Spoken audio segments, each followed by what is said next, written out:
Labanan ng ating mga returning players, isang certified hitmaker. Yes! Dahil sa mga kanta niya na tumatak sa ating lahat, singer, songwriter, Philippines pop rock princess, Yeng Constantino! Ayan yung. Hello! At palagi kong sinasabi, si Yeng is sa mga pinaka-talented ever sa industriyang to. Sobrang galing. Kasalanan ako! May kasalanan. Hindi wala na birthday mo. Wala akong dalang regalo. Akala ko guesting ko lang ito na normal. Ay? Ha? Ay!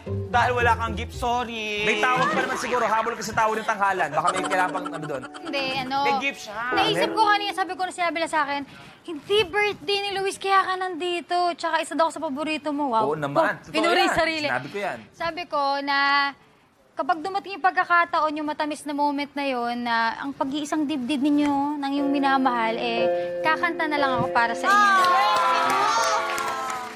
Uy, ang mahal-mahal pa naman yan. Oh, thank you very much. Oo, mahal ang PF niyan si Yeng. Pagkanta mo, yan, may 10% off. Yes! 10%. Di man lang libre, discount lang ang mangyayari. Siya nagsabi. Aba, maraming sa... Totoo yan. Wish na lang para sa akin, Yeng Yong. Yung wish ko sa'yo, dinaan ko sa pagsusulat ng kanta. Uy, meron. Astig ah. Sulat ako kanta sa galing backstage niya. kanina. Galing. Oh. Come on, everybody! Come on. Kuya Luis, maligayang kaarawan. Ang hiling ko, matupad lahat ng iyong kahilingan. Maraming nagmamahal sa iyo. Kasama si Jessie Mendiola at ang kapamilya mo.